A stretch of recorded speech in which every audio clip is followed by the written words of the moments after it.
Hello, my people. Um, yes, people can ask questions. Lecture is good, but people can ask questions. So I am going to start. I noticed in the program there's a land acknowledgement, but I'm just going to start us off getting into a bit of a dropped and open space and a grounded space with some tools of witchcraft and just starting there. So welcome to Queer Magic, Queer Witchcraft. I'm Otis, Elevator, Ashtabulabel. I am a descendant of the Nordic and Celtic peoples and colonial settlers that have been on this continent, especially in what is now called the colonial US, for hundreds of years. And I now am sitting in this land here known as Songhees and Esquimalt First Nations land in Lekwungen speaking territory, and really want to just welcome everybody and appreciate and send gratitude to the land, to the people of this land that have been here forever. And as we connect with them, connecting with the bodies that house our spirits, that hold our life as we are on this land, and with our intention, our breath, our consciousness, connecting with that continuum that is the earth, all the elements that hold us and support us and come up and become us into our bodies and minds and spirits and hearts that guide us, support us. As we acknowledge this place and this land, sending gratitude to the spirits here that take care of us. And those of us like myself who come as settlers, I want to say, just on behalf of myself and my ancestors, thank you for having me in your home and for taking care of me here. The more that I learn about energetic spiritual reality, I'm aware of the spirits of the land that have spiritual culture and that tend to us. I try to walk with intention on this land in respect to that, knowing that I bring my lineages with me. And I try to do that in an intentional way with offerings, with acknowledgements, and with my intuition, just knowing who I'm with and the lands that I'm with and being with the lands. I offer to you in this workshop that the work of witchcraft is the work of intuitive embodied connection and relationship, and that it's a way to decolonize, that inherently it is a way to be in connection and in relationship with a place from the heart and from your spirit and your body, and from this holistic place where you can really feel where you are and who's there, and be in relationship with the beings that are here tending to us, whether we know that or not. I see witchcraft as a way through this connection with more of reality to become in more integral relationship with that reality and know how to give and receive in relationship to the whole of reality that we're held by. Unfortunately, the overculture we are living in here has been so influenced by colonial white culture that has erased spiritual reality and queerness, and it is just a simple way to decolonize, to come back into relationship to these things. And I do notice too that when I say spirituality was part of colonization, what was colonized out. Um, I really feel how much queerness and gender exist in the energetic reality, the spiritual, and in the realm of that, which is a bit mysterious and part of the energetic forces in the world. Um, we joke as a community about having gaydar, and it really is a bit of the tip of the iceberg about our queer magic and our inherent witchcraft that we have, that all people have. And I think that queers have, kind of because we have to have things like gaydar, and because our gender and sexuality exist a bit in queer ways, that very much in an energetic reality, and they dance with physical reality in all kinds of ways that are non-binary and very diverse.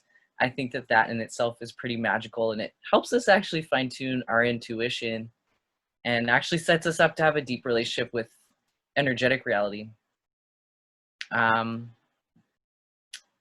It's part of our lineage in many cultures preceding colonization, held roles and language specifically for folks that were queer and that are queer for um, for us to be healers and folks that walk between the worlds. And that means we had all kinds of maybe roles that involve that. That could be doula work, helping people move between worlds. But I offer on Pride, as we connect with this land and with the lineages that hold queer magic, the intention that we do this work to come into a better relationship, a better and better sacred relationship with life and with the whole of life that is real, and that it be a healing, holistic decolonization practice to engage with witchcraft. I am a holistic practitioner. I work as a body worker. I do massage, and then I do acupuncture, and I work with astrology and tarot, which are tools of my lineage, to bring in intuitive work and holistic work to really look at the mind, body, spirit relationship in a person's health, and place somebody and locate them in the cycles among the stars,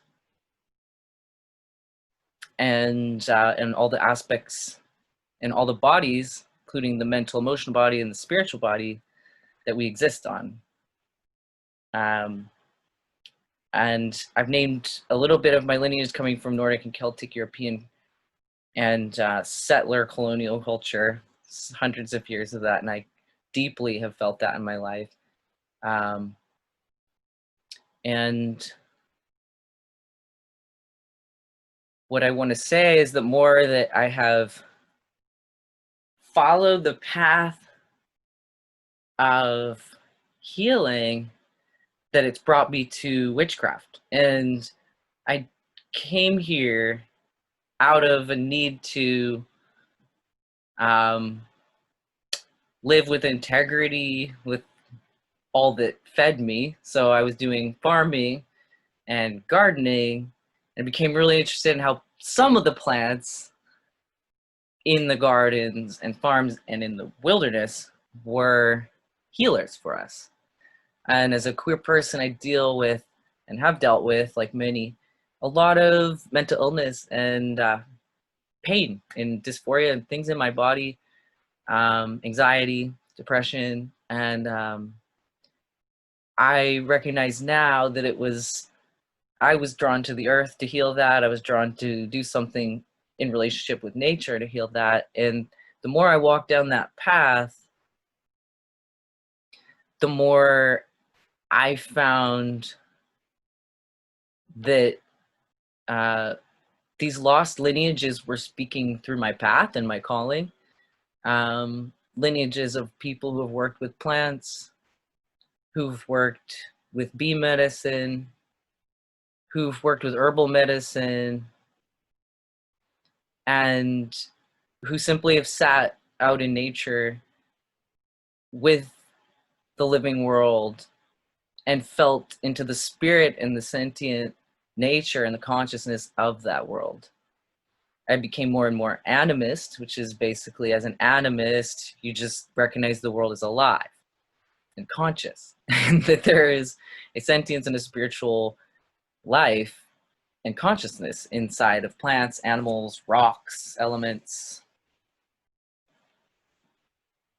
I think there's a life inside of all those things and a being in there, a beingness, and you can communicate with it. And the more I've walked down these paths of, as a healer, basically trying to heal myself, and then being able to turn that into a offering for a community for similar, I try to work with queer and trans folks as much as I can, and I have a health fund for people who can't access it financially. I'm trying to do everything I can to just work with my people. The more I've been on this path, the more it's been awakened to me that the lineage that I am part of is many. First, of people who just, even if I don't have an integral, because colonialism has destroyed a lot of the continuity of my lineages, I find it fascinating that the ways that I've been called and guided and nudged in the universe down my path have actually really correlated with ancestral lineages as I've learned them. That plant medicine, that the elements, that living in tune with cycles and seasons has, in fact, in the moon, all these bare bones of our magical reality and our physical reality, these intersections of them that guide time and space, these rhythms, they are the actual traditional aspects of my ancestors. So I thought, for a while that I was really lost and that it would take a long time to really connect and bridge what had been lost and broken and all the witch burnings and the colonization of my homelands. But turns out magic is real. The ancestors have been with me the whole time, guiding me to plant medicine, to body work, to study the stars, to weave stories from the stars. I get up every morning and I go down to the ocean and I do my magic there and I jump in the sea. Turns out my ancestors specifically had a relationship with the earth, the sky, and the sea, and where they come together, and the dawn, which is when I go. So I find these spaces I'm drawn to are the ones that are potent, like the horizon magic and the dawn magic, are partly what I have become obsessed with as a queer witch, in that they are queer spaces of convergence, of blending of things synergizing and alchemizing together. And I see these cauldrons similar to how, as a transgender person, I bring together masculine, feminine, male, female. I have, as a genderqueer person, non-binary person, we have this intimate experience with the dance and alchemy of diverse genders. And what that is this jumping off point for me to see that in the world that is queer. So I see the places between the earth, the sky, and the sea as queer magic. I see the dawn as queer magic because it's blending the energies of night and day and of the earth and sky at the horizon. And if you literally measure the energy at that moment of the dawn, the birds and the fish are all singing because it's the highest vibration in the earth at that time. So when I see these places along the edges of things, whether it's the edge of light at day or at dawn, or just the edge of the earth meeting the sea, with all the barnacles and mussels and seaweeds and creatures that come there to feed, I see this diverse magic. I see all life meets at the water's edge. And I see us mostly made of water, this world mostly made of water. I see that it's at the edges where the things coming together and the diversity there. I see that as queer magic. And I offer that as a bit of spell work in your consciousness to shift your paradigm slowly about how much magic is natural and inherent in even everyday mundane reality. It's literally saved my life. I want everybody to be as wow in the wow and mystery as possible, because it is, and to notice where we hold power as queers. We have been taught so much, these versions of pride, and we live with incredible anxiety and internalized pain. We're often very empathic. I think the way that we sometimes meet and blend things often also gifts us, as our lineages and culture, traditional cultures offer to us as healers, that we hold often an empathic kind of experience. That the way we meet the world is queer, in that the edge that we tend with the world is often a bit more alchemical and changeable and diverse. And so I think we have a lot of neurodiversity, a lot of mental illness, a lot of queers are on disability. We're all actually, I would say, highly empathic, highly sensitive, and traditionally would be given a lot of tools and guidance to hold that and even offer that as gifts and create channels for that. So it wasn't just sitting there in our bodies and driving us a little cuckoo, building up as pain as we deep witness the world. I think the queer magic that moves through us and often has us gifted to feel the world and synergize with it in this dynamic way, as one sees happen in these queer spaces, we actually have that kind of edge with the whole world. So I think, for one, just as a witch, I want to offer my queers that kind of compassion to notice, well, how sensitive are you? Are you empathic? Do you take on the world in your body? And how? And perhaps even considering society and colonization as a race, witchcraft, and queerness so much, how might we internalize even just like stigma or erasure or invisibility, or internalize that colonization too, very sensitively and empathically? And it's very hurtful. We carry a lot of pain, and we turn it on ourselves sometimes because that's the nature of oppression. But I want to offer some tools, I guess, in this workshop to help move pain through, to sensitize to the body as a tool for intuitive information, intuitive connection, and to look at a little bit of some protection, energetic and psychic protection tools, because I feel like that's useful for queers. Yeah, but first off,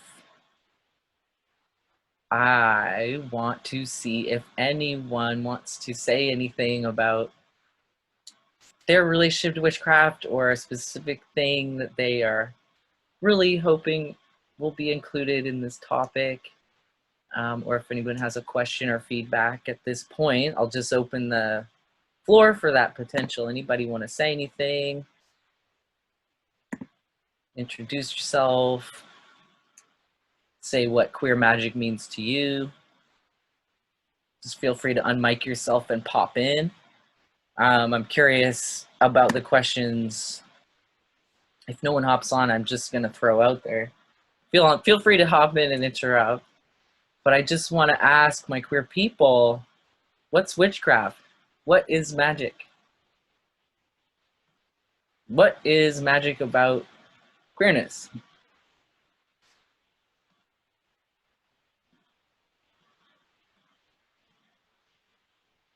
how has magic maybe helped your life? What are you curious about?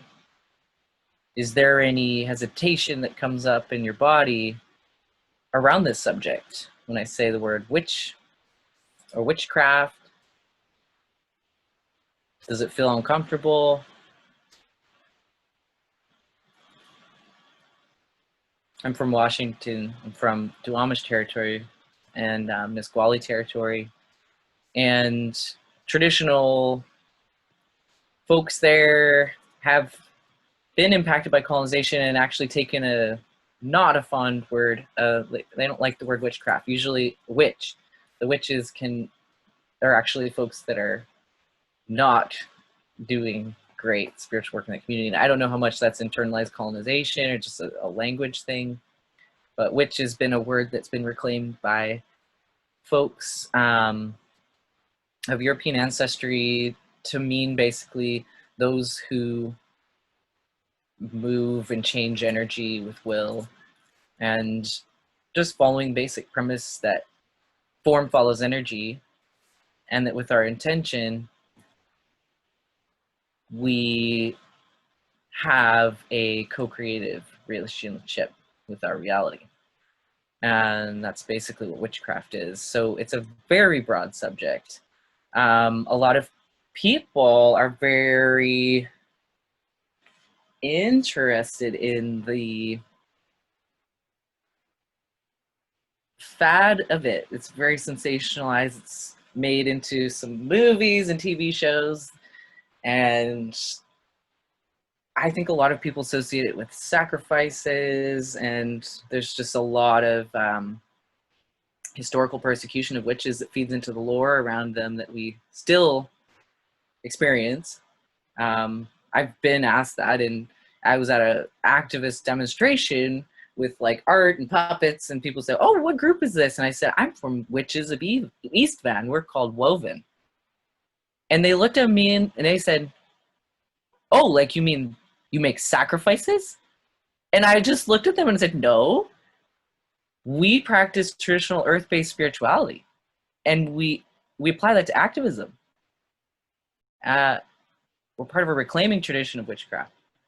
And she just like, so, but I feel like we as queers kind of are familiar with that kind of thing. So I really see queerness and witchcraft, even historically, in our lineages and histories of colonization, being really persecuted in a similar way. And at the same time, and with the loss of traditional cultures, we lost a lot of our witchcraft and a lot of our roles as queers. In my ancestral backgrounds that I've looked into, there was definitely a lot of gender diversity and polyamory, and diverse sexualities and genders were normalized. And the fact that the colonial, like the heathens, were the folks living in the heather out in the sticks, and the gentry that were gentrifying everything were living in cities. And it's funny, now we are all, you know, pretty dependent on cities as queers, but actually our queerness was woven with the pagan traditions and with the land and with all the rowdy, wild, feral rabble-rousing around the fires and around the seasonal wheels that was happening in the heath and the heathens. So I think queerness and witchcraft are intimately linked. In my ancestry, they're linked through colonization, and therefore decolonization includes decolonization of gender and sexuality and spirituality and witchcraft. Ideally, we become less ungrounded with no roots. Ideally, we can show up more rooted in our culture.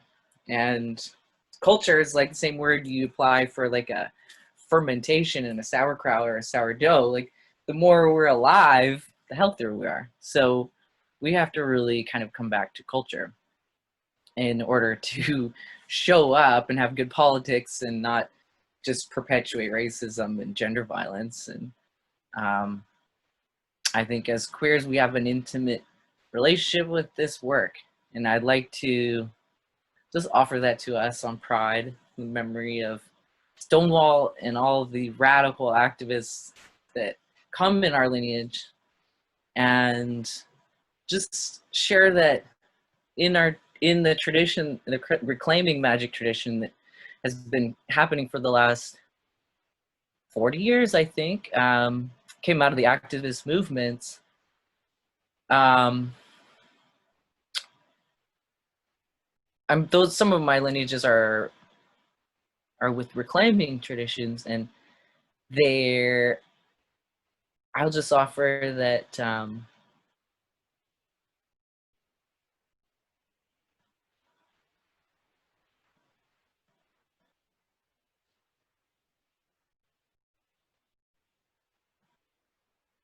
I'm hoping that our activism and decolonization work includes magic more and more, and offering to our ancestors just gratitude for having got us to this place through all of their resistance and fighting for liberation, and all the magical tools that were applied in our lineages. In the reclaiming tradition, we have tendency to honor ancestors and honor descendants.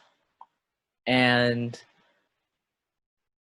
that comes from a lot of traditional cultures. That's a practice in creating sacred space.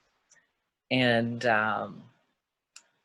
what I've come to know and love is that as queers, we come from lineages of blood, but also of path. And that means that we can call in ancestors that are queer.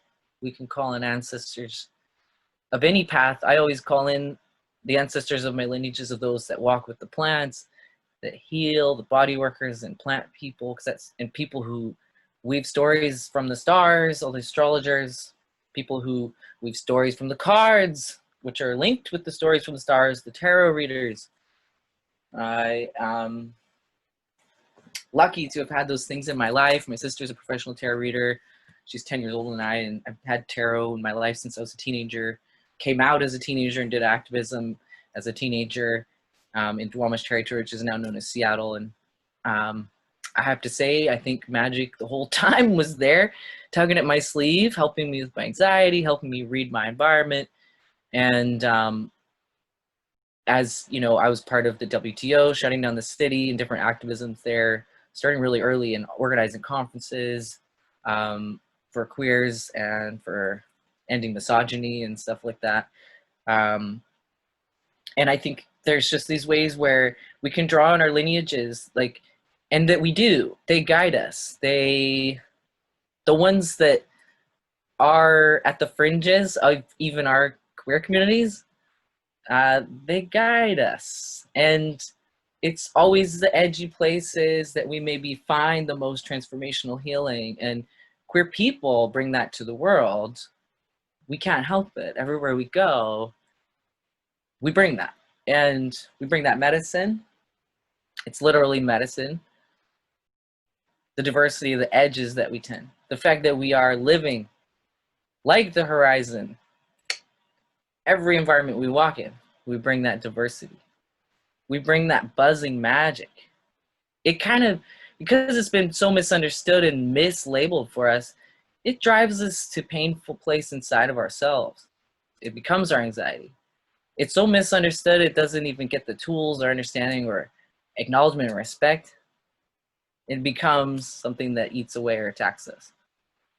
But I say that buzzing magic of queer magic, of the alchemy inside of us that's so amped up, is the diversity at the edges of any ecosystem. And it's literally what we're made of more.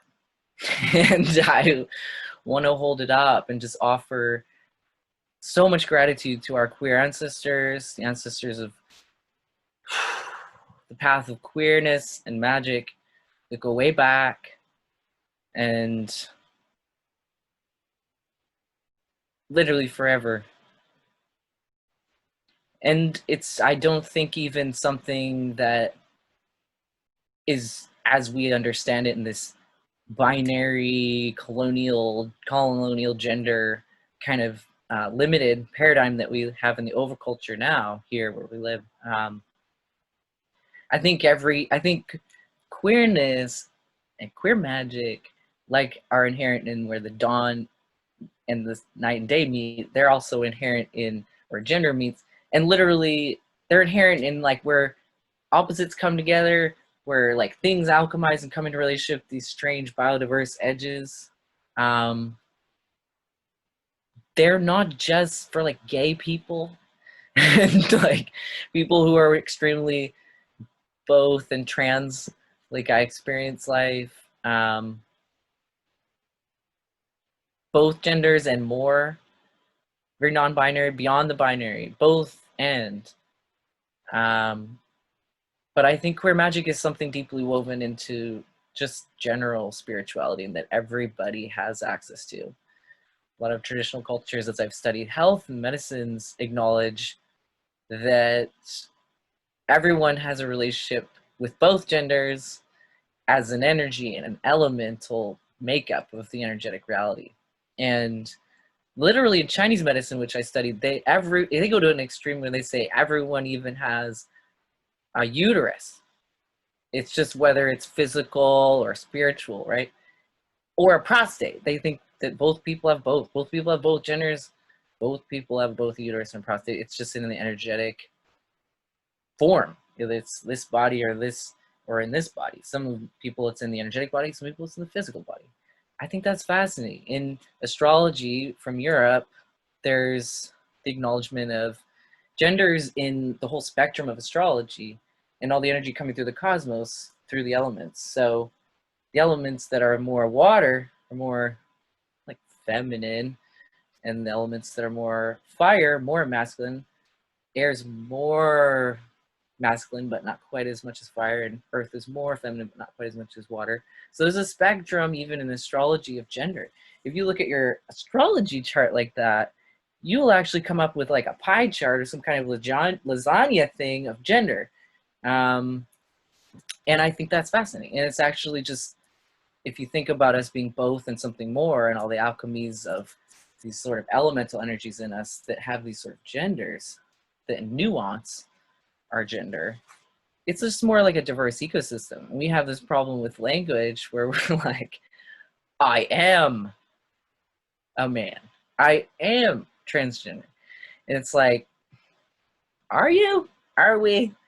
Our language is a setup. I just personally claim it all. I even claim I'm a lesbian because I like those lineages that fought for my rights. The lesbians I know are very non-binary, and they, ran all this stuff underground. They were badass. So I claim that. And I also claim I'm gay. I'm like a dykey, transgender, gay, genderqueer, lesbian. I claim it all. I am male, female. I am transgender. I am queer. Why not? I just claim it all. So I think that's part of my witchcraft too, is I play with words because our language is not accurate. But I want to encourage you to just think of magic as a way of shaping your reality with your intention. You can do that with language. A lot of my lineages did that quite a lot with language. The Bardic tradition was a big part of the Druids and Celtic tradition, and involved a lot of oracular traditions and written stuff when that became a thing. And the word was just the weaving of the magic. I do a lot with poetry for magic. And when I do intuitive work, I love to have the ability to write because it's a way that my magic is alive through words. And everyone has to find their different way their magic is alive. There's different kinds of psychic languages. There's a magical teacher I have, we called them the clairs. There's clairvoyant, which means you have the ability to sense your intuition through sight. Maybe you'll see visions. There's clairaudience, maybe you'll hear a little whisper, little things, and you didn't think of that, it just came to you. And then the more you work with your intuition, you sense like how you feel things out. There's what is it called? There's the way where you feel your intuition with your body. Maybe you get full-on goosebumps all your body, or you'll feel hot, or you'll just have body sensations. Emotions will just fill your body. That can be part of intuitive work. And it's good to just tap in and find your languages. Your body is ruled by the moon, which rules the tides. It's incredibly shifty and changey and reflective as the moon is of the sun. The moon's reflective and rules how our body reflects our environment, our intuition, our emotional subconscious. Doing witchcraft is a way of getting in touch with the body. And as a queer and trans person, it's been actually very empowering for me to connect with my body through intuition, through psychic skills, through witchcraft, because my body is an extension of the earth, and the language is running through nature and the seasons and the stars and all these cycles. And it's a part of the dialogue. It's my intuitive tool. It's my main intuitive tool, my body. And it's actually not just the physical body. More, I've studied witchcraft and also the healing arts in both European traditions and in the Chinese traditions and Taoist traditions that they come from. There's a recognition of multiple bodies. There's body, mind, and spirit. So, and mind includes emotional body. So one way of mapping that, well, there's just something very amazingly queer just about that existence, for one. In Chinese medicine, the earth is more the body part, the human realm in between is more the mental emotional part, and the spiritual part's more the celestial realms. And even in our bodies, everything from our belly button down is more the earth, and then from our throat down is more the human, and then from our throat up is the celestial. It breaks down in body, mind, and spirit and the different levels of our being. And so this is queer.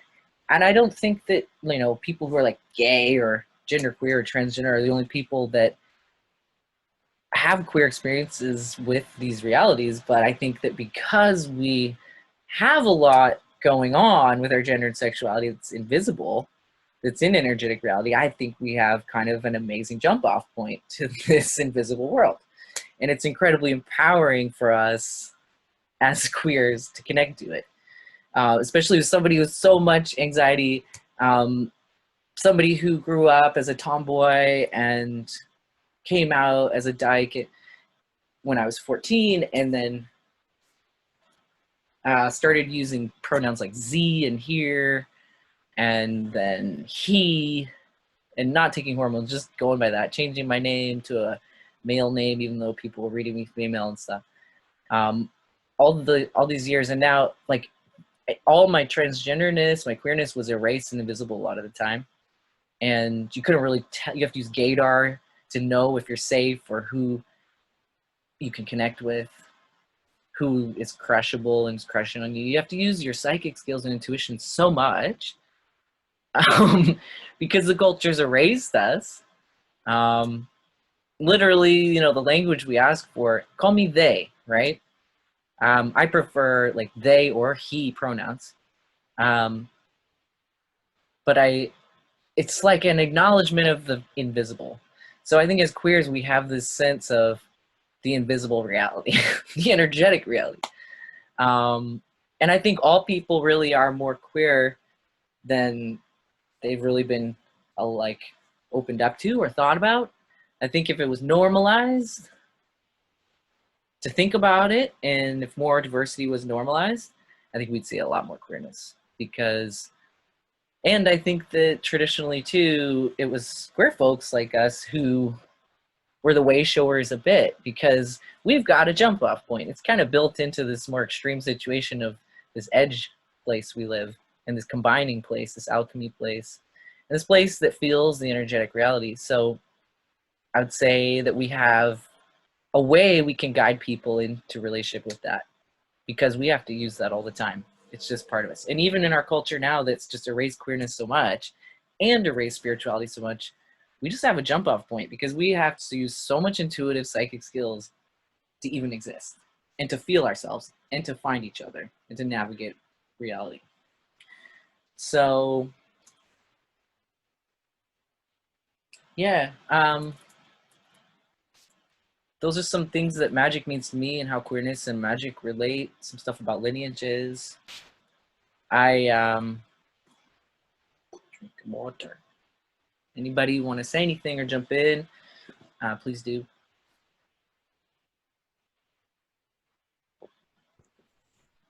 Conquer really likes it. Who likes it? Conquer. Oh, your kitty. Yeah. He thinks you're amazing. Yeah. Oh, there's Conquer. Aw. He's chilling. Yeah. Hey, Conquer. Your knowledge is so appreciative that you can articulate it in this day and age when it seems like there's just so much watered down language and negativity in the media. So it's really refreshing and ancient and wise, and yeah. I think that your words in your workshops are so relevant to this time where people are kind of searching and trying to figure out more ways to become authentically themselves. And I was afraid of the word witch for a long time. And especially because I didn't have the critique to see the power and the beauty in loving the earth, and that being something to honor and to cherish. So thank you for bringing back truth to the fire breathers of the earth that really want their spirits to be remembered and to carry on. Thank you. Thank you, Rue.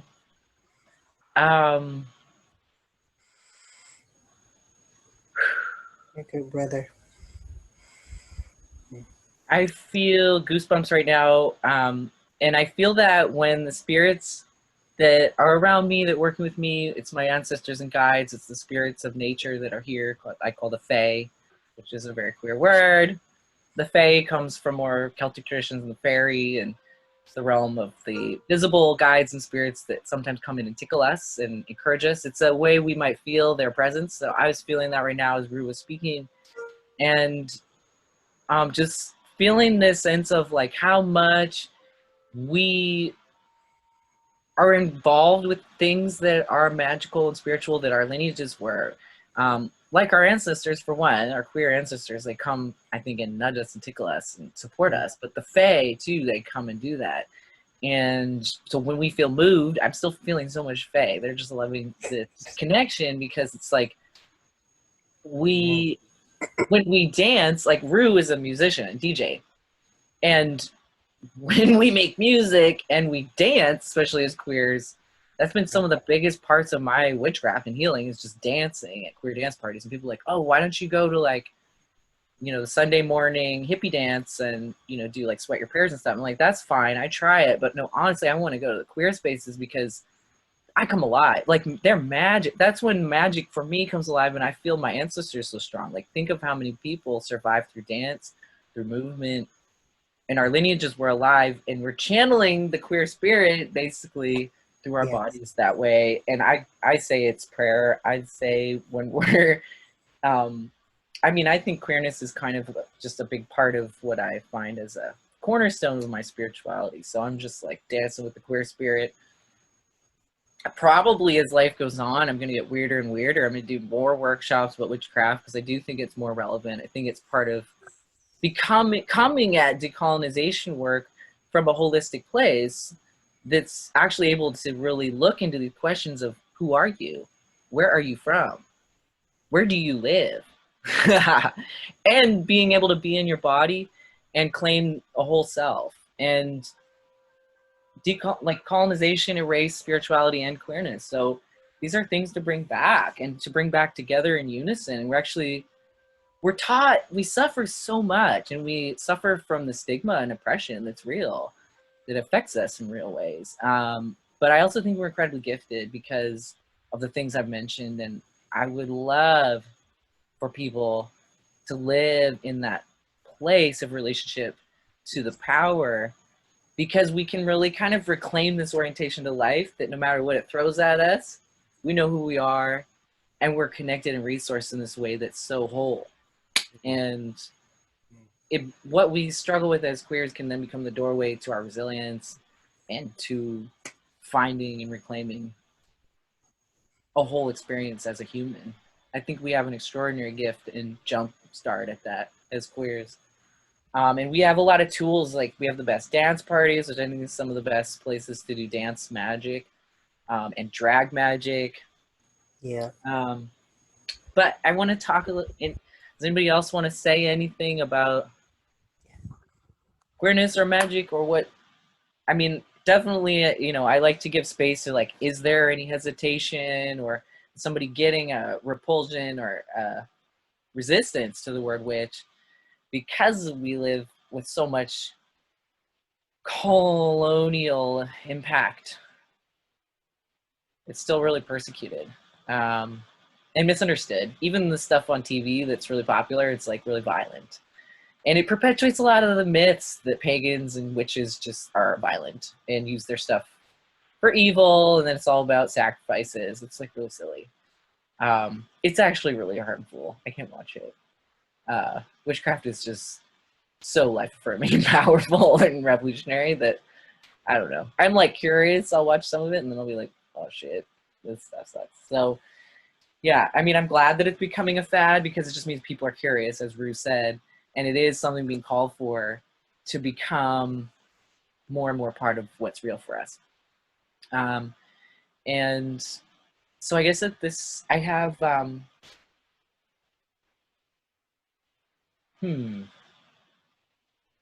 some basic things that I find really relevant to what I was bringing up before, that I want to talk about, just about like casting, about work to support us, and what we hold.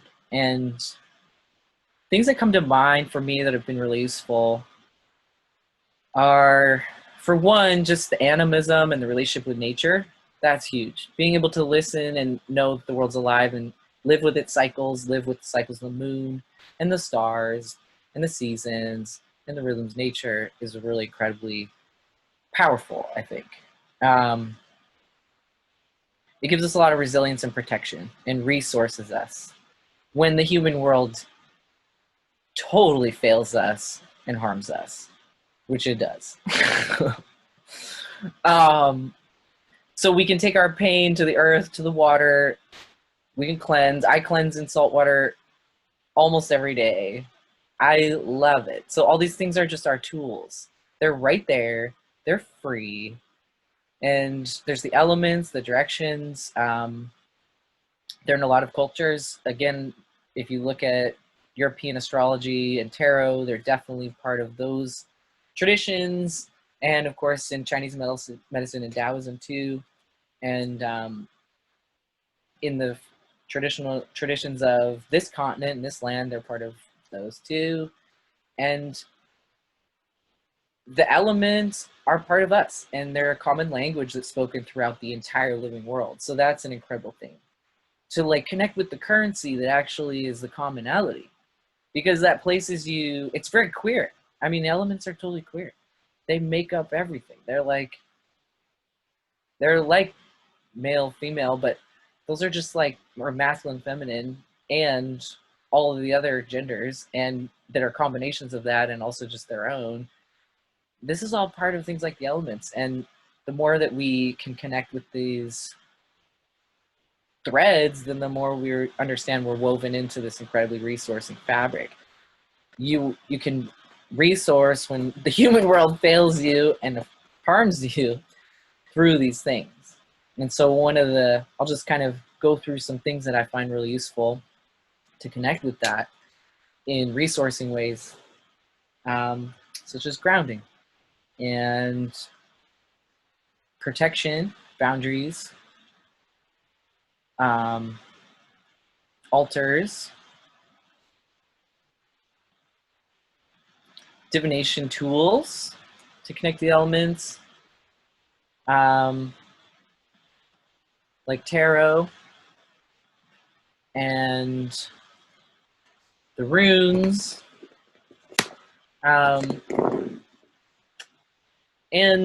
but just your body first, just starting with grounding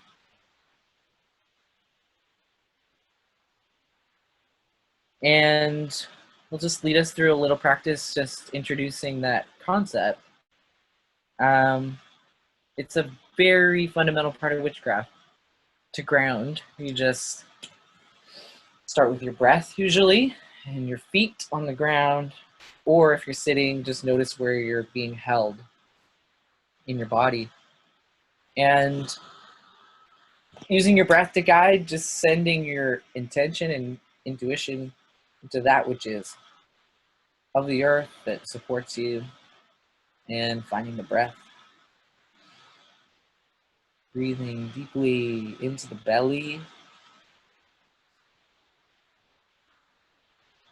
and letting go, and letting yourself kind of sink. Using the breath as a guide, feeling how the earth is rising up to meet you, and holding your hands out front, just turn them down to face the ground and feel it coming up. Maybe feel like a weight or a pressure against your palm.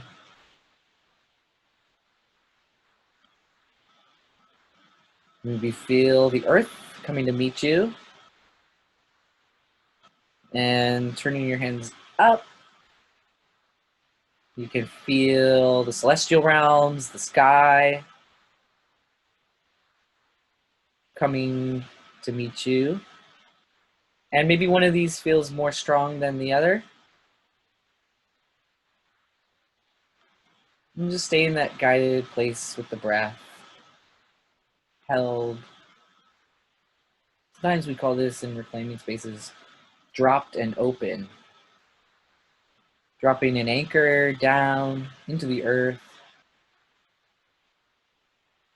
If you're standing on the ground, noticing the bottoms of your feet. If you're sitting, noticing where you're touching the earth, just sinking in. Dropping an anchor down from your core. A couple body lengths into the earth. And sending roots out into all the directions. And feeling the energy coming up through the roots.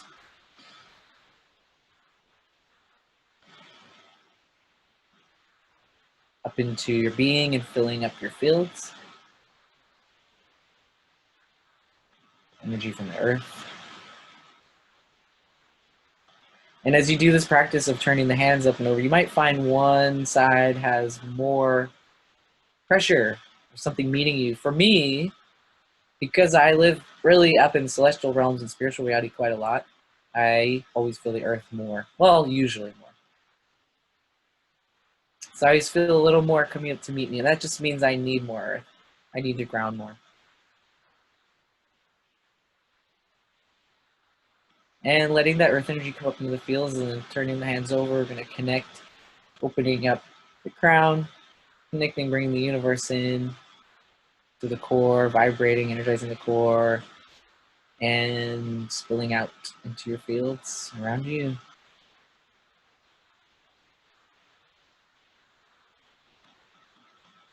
Feeling your roots and your branches going out into the universe, the roots into the earth, the branches going into the celestial realms and the sky.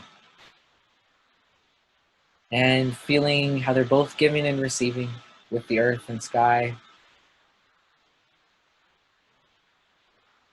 Feeling how this mirrors and bridges being part of the earth, the human world, in the atmosphere around the earth, and beyond the atmosphere.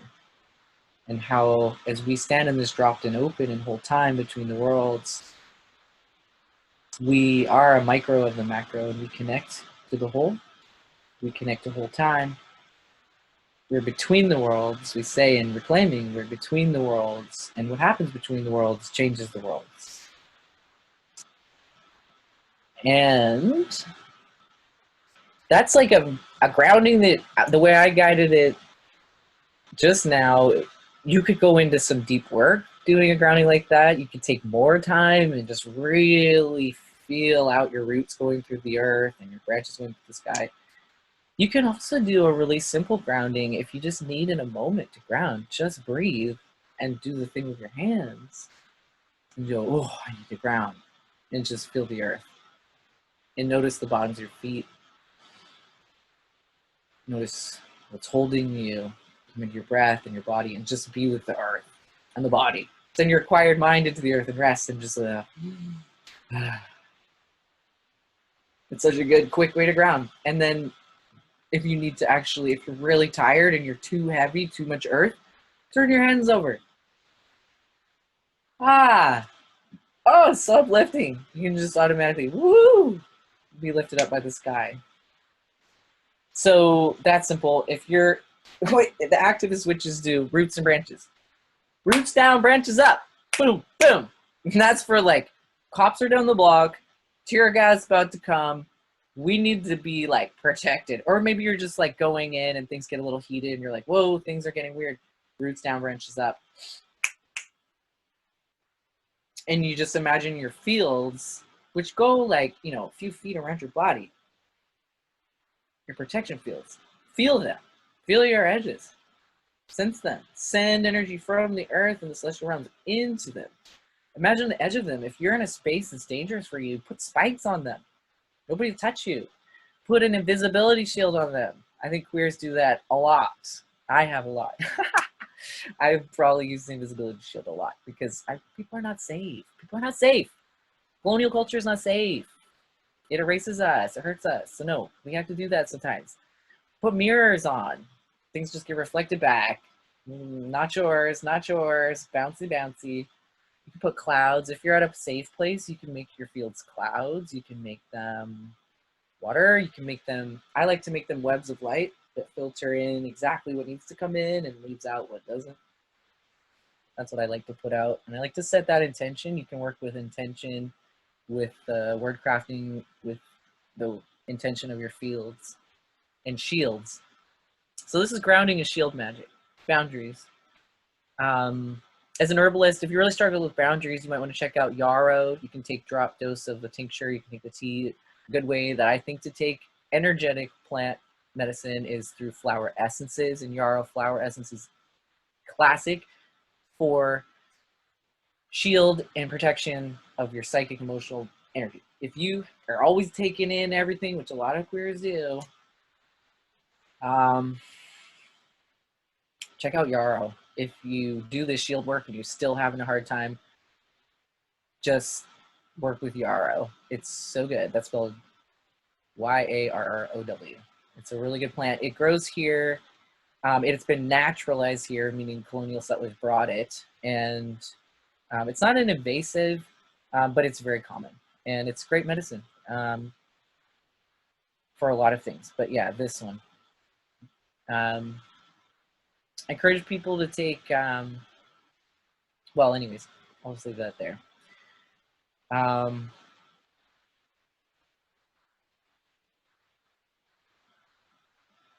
The other ways that I like to, besides grounding and boundary work, that witchcraft is a regular part of my life, are with tarot, divination tools, and runes.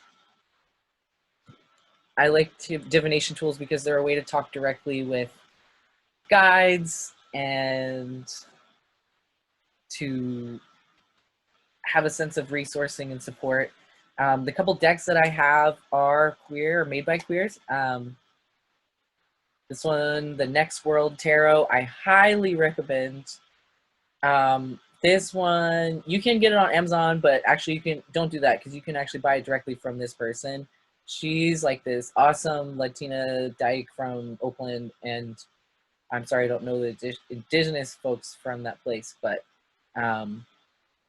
it's such a good tarot and like follows the main traditional format of the tarot deck, but has all these queers in it. It's so good. And her write-ups are so good.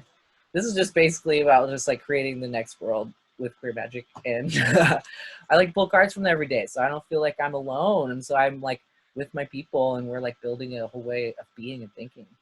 And it also, through the tarot, connects to my lineages. I like it connects with astrology and time and space, magic, and the lineages that come with the healing traditions of my blood ancestry, which feels healing because a lot of them were so painfully colonized and erased, and along with awareness too. So I love these divination tools. They're a way where you shuffle and you draw cards. There's different ways to draw them. You can do whole spreads. You can do spreads for different things. You can do a daily card. But I find it's a really good way to be connected to this reality. I love that everyday kind of witchcraft stuff that helps me. Besides boundary work and grounding, I find tarot and divination work really a more regular part of what helps me feel resilient and supported and resourced as a witch. And it can be a way, I mean, to me, it's always been part of queer culture. Speaking of lineages, like tarot is like something I've done with lovers and friends and at parties, and queers love it. This deck that I have is called the Collective Tarot. Comes this little book, and it's no longer in print, unfortunately. It was made by a group of queer artists from the West Coast, mostly what is known in colonial names as Seattle, Portland, Olympia, Bay Area, Oakland, San Francisco, that kind of thing. But they have feathers, bones, bottles, and keys as earth, air, fire, water, and they just have all kinds of like awesome, cool like queers in there. Look at the Emperor. It's called the Code. See, they rename things too so that they're like more queer. You know, like they have like queers in them. Like, look at that person. That looks like I looked when I had more hair before I took testosterone. Yeah. Yeah, but it's just like, you know, nice to see people that are like you in the deck, that are like transgender. Look at the world card. Oh, I love that world card. This is a sign of wholeness and completion of the major arcana. That's so beautiful. So unfortunately, this deck's out of print, but there are other queer decks like Slow Hauler from the South, Next World Tarot. I find that these tools can be such a place where we can deeply feel held by queer culture. You know, it's not just like the dance parties, and although I do think those are magical spaces, but it's not just that. I do think drag is magic too. But there's so many aspects of our culture actually that as queers we're kind of creating now through magical tools, and I really love that. I like to work with runes because they're from the Norse tradition, and I actually made a set with like beach stones and stuff, and I put it in my great grandmother's clutch. Look at Granny's clutch. I love this thing. And you reach into her clutch and you pull out your rune. I love that. I love the runes. I'm not as familiar with them as tarot, but I love divination tools. Like this necklace I'm going to show you. If you want to use pendulum magic, if you want to make a decision and connect with intuition through something like pendulum magic, you can make something into a pendulum. You see how it's starting to spin in a circle. Pendulum. Show me yes.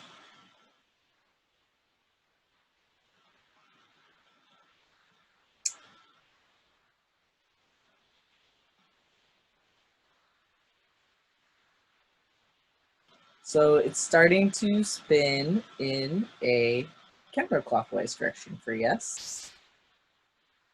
I am not moving it. I wish you could see this. I'm like keeping it really still. I don't know if I can show you the whole thing. But anyways, I'm not moving the top. It just starts to move. Pendulum, show me no.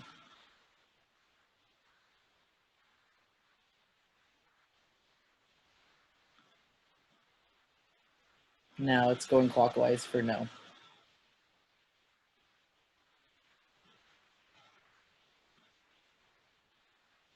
Pendulum, show me maybe.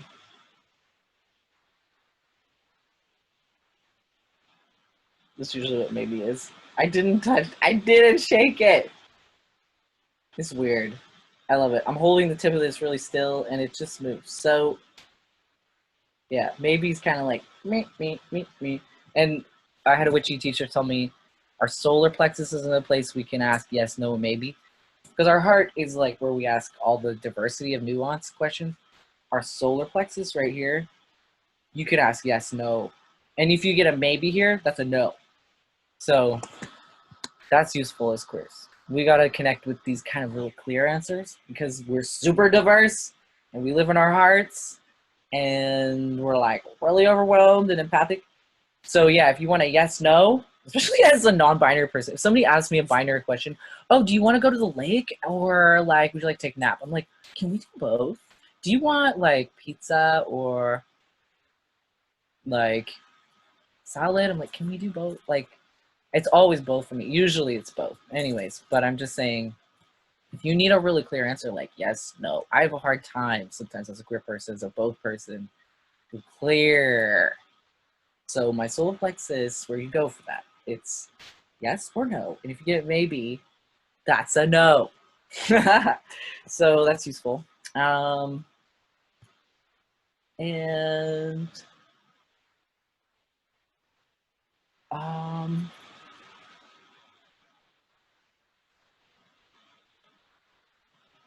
we don't have very much left in the workshop, very much time.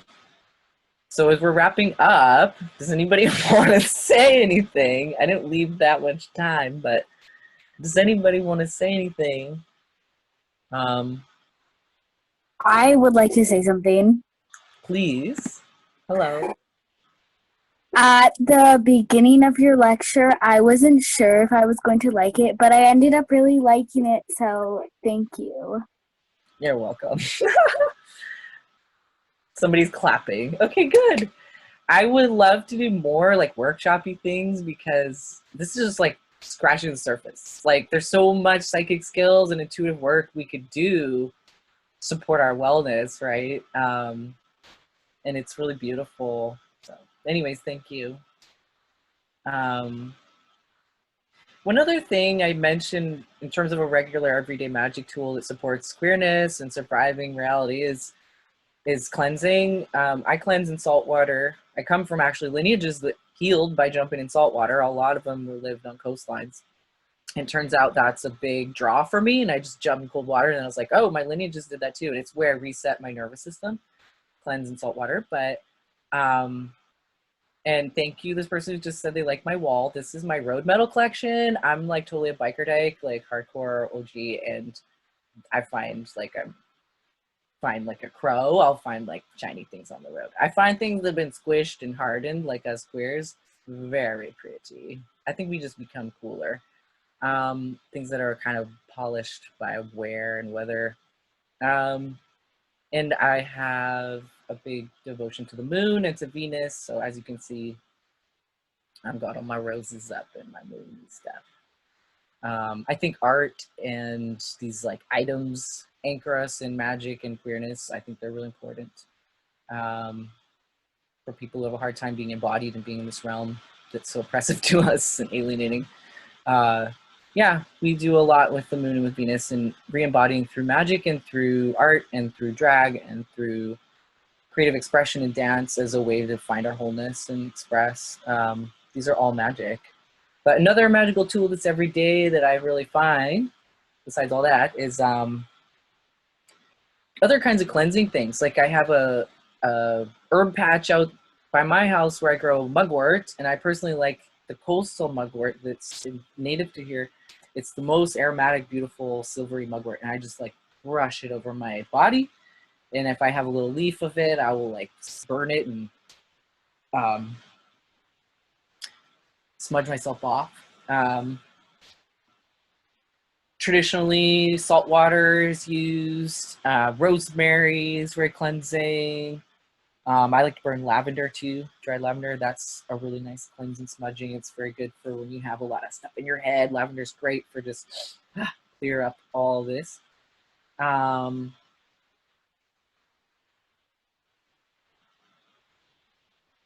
Cedar, is really good. Brushing down with cedar and rosemary and salt water, all those things. You can make a little wand of those things and use salt water and bowl and smudge and brush down. You can burn the mugwort. You want to be very careful not to burn things that are traditional to peoples, that you have no right to harvest them or burn them. There's a lot of political stuff around white sage and palo santo, which are things that I love to burn, but I've actually stopped doing that because it's been requested, and I think that's important. But there's things from every lineage, and things that are simple, like if you're gonna, well, cedar is a traditional plant here, and it's not like one of my lineage that I know of. I'm not sure. Rosemary is, but I also think like if we're ethically with the plants that are, like cedar's so generous and abundant. If you find a cedar leaf on the ground, you can literally just feel that soft smudge, cleanse, brush, brush, brush, brush. Or you can like take a living bough and just let yourself walk through it and brush you down. Yeah, cleansing.